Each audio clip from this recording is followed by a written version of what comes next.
Hello friends, welcome back to my channel. তো দাগারাতে আপনারা এতক্ষণ দেখেছেন যে আমরা দাগারাতে এসে ফেসে গেছি সাইক্লোনের মধ্যে। এবার একটু বৃষ্টি কমাতে আমরা চললাম দাগারা নেচার ক্যাম্পের দিকে। আর নেচার ক্যাম্পে যাওয়ার রাস্তাটা পুরো জঙ্গলের মধ্যে দিয়ে, অসাধারণ জায়গা। চলুন দেখা যাক নেচার ক্যাম্পটা কেমন। নেচার ক্যাম্পে আগে আর আমরা বুকিং করব ঠিক করেছিলাম, কিন্তু সেখানে আমাদের বুকিং করা হয়ে ওঠেনি। আমাদের ইচ্ছে যে আমরা ওখানে লাঞ্চ করে বেরিয়ে যাব দীঘার উদ্দেশ্যে।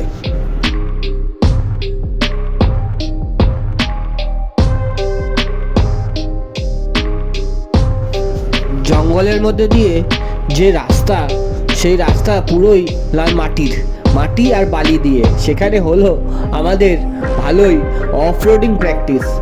চাকা ক্রমাগত আটকে যাচ্ছে, সেই মাটির মধ্যে ঠেলে কোনো রকমে আমরা পৌঁছালাম নেচার ক্যাম্পের দিকে।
অবশেষে আমরা এসে পৌঁছালাম দাগারা বিচ ক্যাম্পে।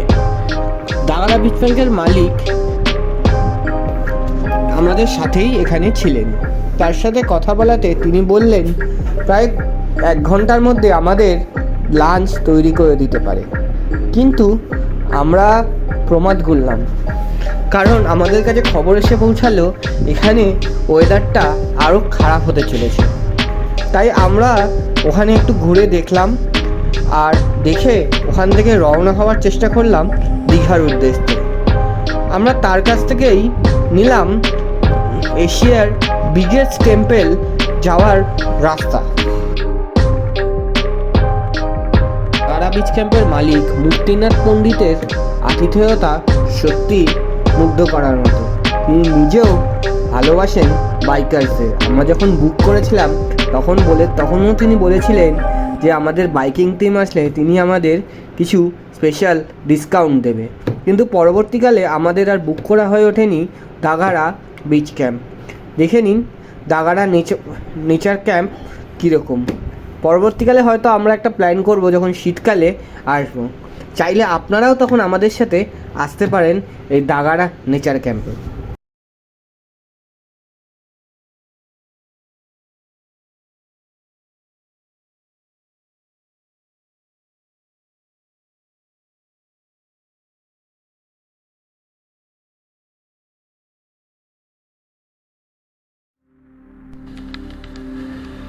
এই ব্রিজটায় আমরা আবার এসে গেছি। এই ব্রিজটাকে টপকে এবার আমরা অন্যদিকে যাবো হচ্ছে এশিয়ার বিগেস্ট শিব মন্দির। We are hunting for that and we are going to their. এই নদীটার নামটা আমি জেনেছি, নদীটার নামটা আমি তোমাদের বলে দেবো, অবশ্যই ডেসক্রিপশানে দিয়ে দেবো নদীটার নাম। আর নদীটার কি আমি দিয়ে দেবো, তার নামে ইংলিশে আমরা জানলাম। আমরা এই নদীটার পার ধরে ধরে এখন যাবো, সরি সুবর্ণরেখা নদী এটা।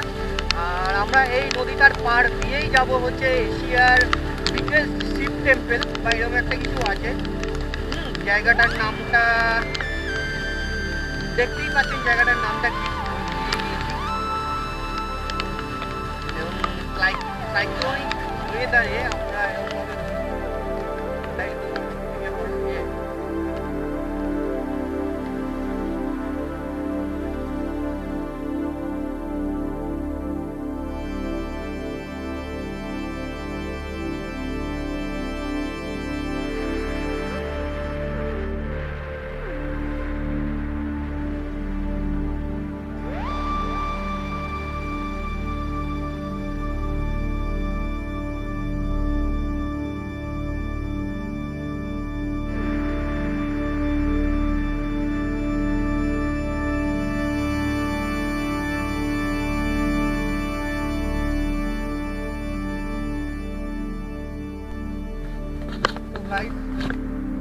यहीं पे हम लोग जा रहे हैं भूसंदेश्वर टेम्पल। ये एशिया का बिगेस्ट शिव टेम्पल है, तो जैसे हम लोग का डिटूर लेना पड़ा। আমরা যাচ্ছি হচ্ছে এশিয়ার বিগেস্ট শিব টেম্পল, সুবর্ণরেখার পাশ দিয়ে, সুবর্ণরেখা নদী তার ঠিক পাশ দিয়ে যাচ্ছি। ঝড়টা নিশ্চয়ই বুঝতে পারছেন এবার কতটা ইফেক্ট করছে। রীতিমতো গাড়িটাকে ঠেলে রাস্তা থেকে নামিয়েই দিচ্ছে, গাড়িটাকে রাস্তা থেকে কোনো রকমে আমরা চালিয়ে যাচ্ছি আর কি। কোনোভাবেই স্পিড 30-40-এর ওপর তোলা যাচ্ছে না। ওরা তাও কিছু করতে পারলে আমার পেছনে রয়েছে ব্যাগ, তেল ব্যাগ, তো তেল ব্যাগের জন্য আমি আরোই স্পিড তুলতে পারছি না, কারণ মনে হচ্ছে গাড়ি যেন ঠেলে রাস্তা থেকে নামিয়ে নেবে। আর আমরা এখন যাচ্ছি এশিয়ার বিগেস্ট শিব টেম্পল বুধেশ্বর বা এরকম একটা কিছু নাম বললো, এক্স্যাক্ট নামটা আমি জায়গায় গিয়ে বলছি। আর সবচেয়ে বড় কথা হচ্ছে আমরা এখন যখন যাচ্ছি উড়িষ্যাতে ঢুকেছি, এখানে সাইক্লোন অ্যালার্ট রয়েছে, তো ডিউ টু দ্যাট আমরা কোনো জায়গায় কোনো হোটেল বা রেস্টুরেন্ট খোলা পাচ্ছি না। এখন বাজে হচ্ছে নিয়ার অ্যাবাউট 2টো, আমরা এখনও করে উঠতে পারিনি হচ্ছে আমাদের লাঞ্চ, তো ভেরি ডেঞ্জারাস ব্যাপার। আর আমরাও চেষ্টা করছি তাড়াতাড়ি। এই মুহূর্তে আমাদের 3টে ডেস্টিনেশন দেখার রয়েছে, একটা হচ্ছে এশিয়ার বিগেস্ট শিব টেম্পল, সেকেন্ডলি আমরা যাচ্ছি হচ্ছে চন্দনেশ্বর, না বিচিত্রপুর আগে পড়বে, আর তারপর যাবো চন্দনেশ্বর। তো এগুলো ঘুরে আমরা পৌঁছাবো হচ্ছে দীঘাতে, যেখানে আমাদের নাইট। এমন একটা জায়গায় এসে পৌঁছেছি যেখানে রাস্তা গেছে ভেঙে। আরে পরাগদা কি করছে?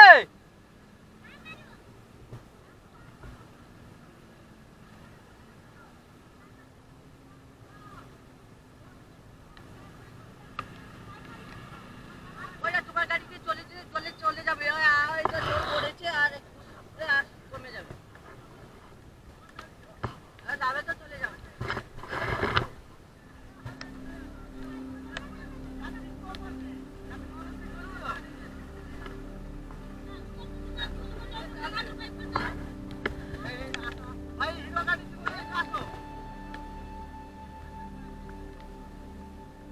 যাওয়া মুশকিল হবে, যাওয়া মুশকিল হবে।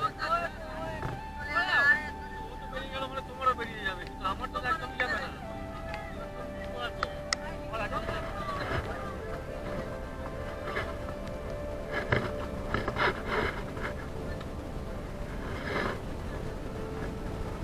পরাগটাকে আমার গাড়ি নিয়ে যেতে হবে, তাহলে আমি যাবো কিভাবে?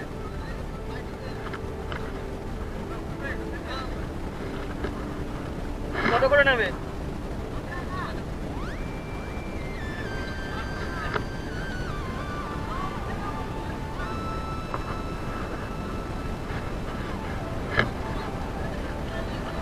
এই একটু গাড়িটা দেখো, নেমে আসো, একটু আসো না, আসো আসো আসো, একটু স্ট্যান্ড করে আসো, তোমার পায়ে জুতো ইয়ে আছে বলে বলছি।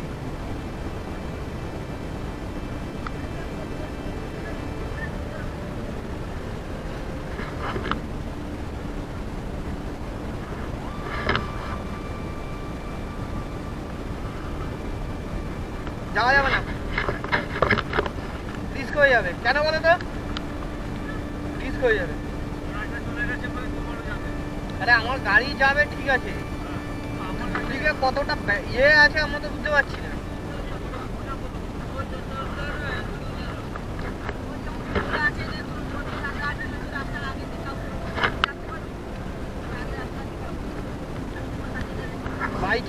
গাড়ি বন্ধ হয়।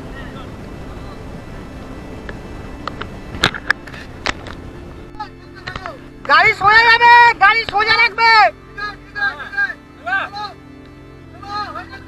হয়ে গেছে, চলো চলো চলো, হবে, হয়ে গেছে চলো।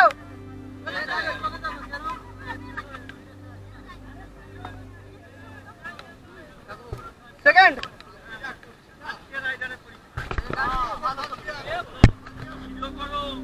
চলো, অরিত্রা গাড়ি মাঝখানে, গাড়ি মাঝখানে, চল চল চল, সাইলেন্সার বাইরে চল, গাড়ি ডান দিকে, ডান দিকে নে।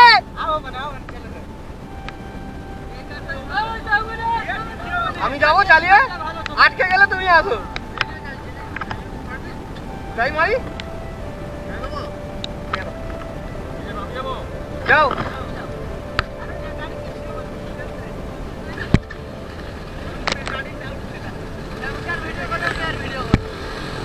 ফার্স্ট গিয়ারে ফুল অ্যাক্সেলারেশন, মাঝখানে জলের তোর বেড়েছে। চলো মাঝখানে, ডান দিকে, হ্যাঁ চলো।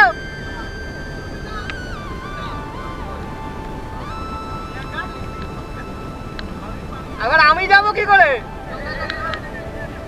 ও নৌকো কত দিবি? 20 টাকা, দাঁড়া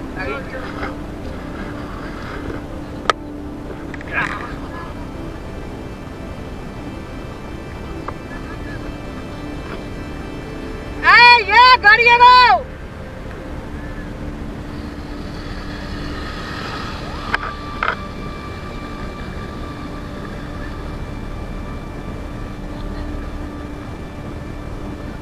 চল বাবা ছাড়ে।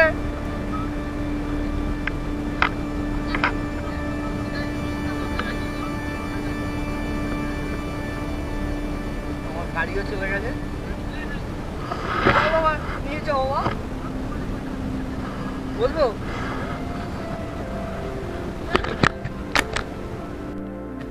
হ্যাঁ শোনো বাবা, 20 টাকা নেই বাবা, ভিডিও করে দিচ্ছি। আমাদের ভিডিও হিন্দুস্তান বাংলা, আমাদের ভিডিও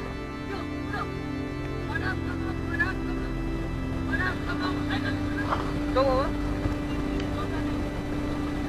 ভালো আইডিয়া।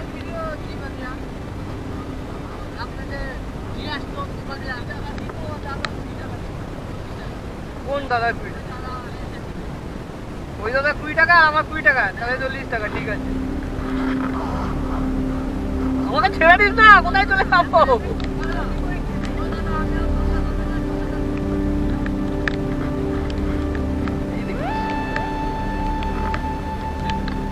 করিস না বাবা।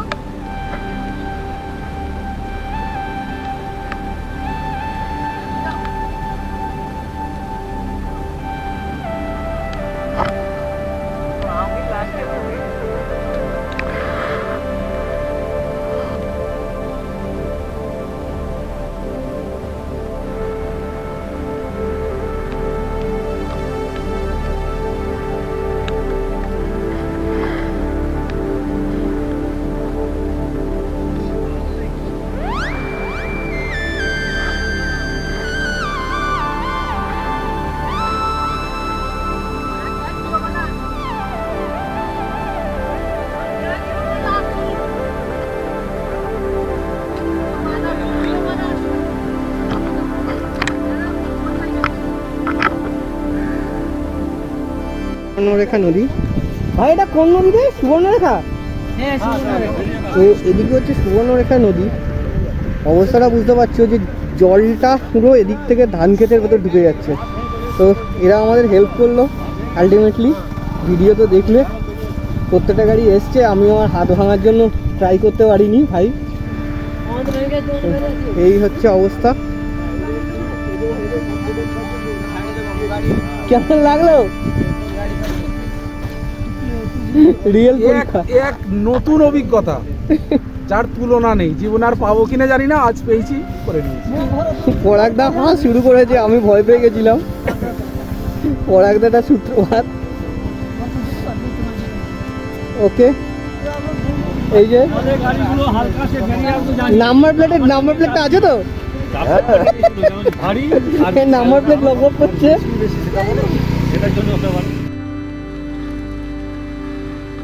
গাইজ আমরা কিভাবে এখান থেকে বেরিয়ে আসলাম আমরাই জানি। এখানে বন্যা পরিস্থিতি হয়ে গেছে, নদীর থেকে জল আর কি গ্রামের মধ্যে ঢুকে যাচ্ছে। এটা রিজার্ভার, এটা মানে বাঁধ, তো বাঁধের যে রিজার্ভার সেখান থেকে দেখি জল ঢুকে যাচ্ছে। পরাগটা আমার গাড়িটা পার করলো।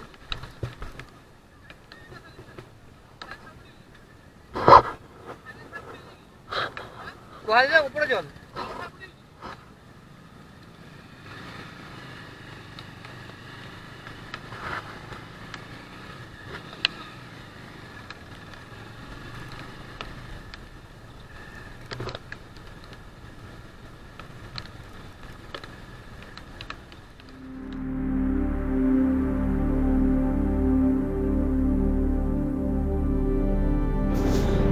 আমরা যতই ভূষণেশ্বর শিব টেম্পেলের দিকে এগোচ্ছি ততই আমরা যাচ্ছি উড়িষ্যার কোস্টাল গ্রামের ভেতর দিয়ে, আর দেখছি উড়িষ্যার বন্যার ভয়াবহতা। গ্রামের ভেতর দিয়ে রাস্তা রয়েছে, কিন্তু আমাদের যেতে হচ্ছে ঘুরে বাঁধের ওপরের রাস্তা দিয়ে। আমাদের পাশে আমরা যা দেখছি তার তো পুরোটা ভিডিওতে দেখানো যাচ্ছে না, দেখালে ভিডিও অনেক বড় হয়ে যাবে। আমাদের আশপাশে বাঁধের নিচে যত গ্রাম রয়েছে, ইটভাটা রয়েছে, সব জলের তলায়। আর তাদের গাড়িগুলো, তাদের লোকজন সব উঠে এসেছে রাস্তার ওপর। মানে দৃশ্যটা সত্যি প্রচণ্ড ডেঞ্জারাস। আর তার সাথে সাথে বৃষ্টির পরিমাণ আর ঝড়ের পরিমাণ আরও বাড়ছে।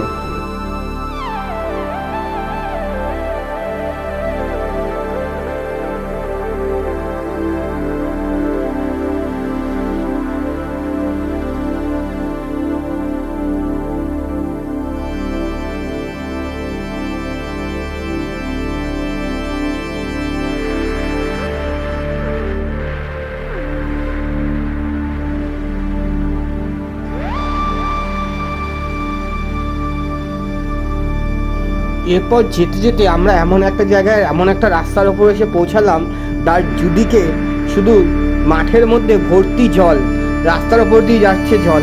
আর একটু এদিক থেকে ওদিক হলে কোথায় পড়বো জানি না, কিন্তু কি করব, আমাদের যাওয়ার আর কোনো রাস্তা নেই। কারণ আমরা পেছনে যে রাস্তা দিয়ে এসেছি সেই রাস্তায় অবস্থা আরও খারাপ। তাই কিছু উপায় না থাকলেও আমরা তাড়াতাড়ি এখন এখান থেকে বেরোনোর জন্য প্রমাদ গুনছি।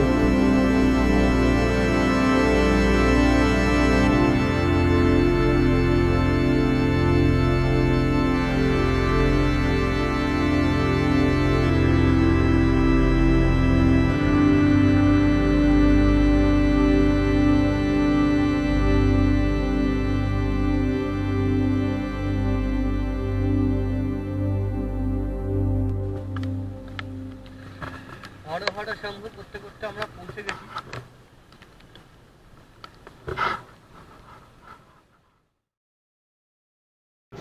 অবশেষে আমরা এসে পৌঁছালাম ভূসন্দেনেশ্বর টেম্পেলে। এটা হলো এশিয়ার সবথেকে বিগেস্ট শিবলিঙ্গ। শুধুমাত্র একটা ছোট্ট ঘরের মধ্যে রয়েছে এই শিবলিঙ্গ। এই শিবলিঙ্গর ম্যাক্সিমামটাই রয়েছে মাটির নিচে, আর অল্প একটু রয়েছে মাটির ওপরে। লিঙ্গটি 12 ফুট দীর্ঘ আর প্রস্থে প্রায় 14 ফুট। এর একটা পৌরাণিক কাহিনী আছে, যেটা আমি পরের এপিসোডে যেতে যেতে আপনাদের সাথে শেয়ার করব।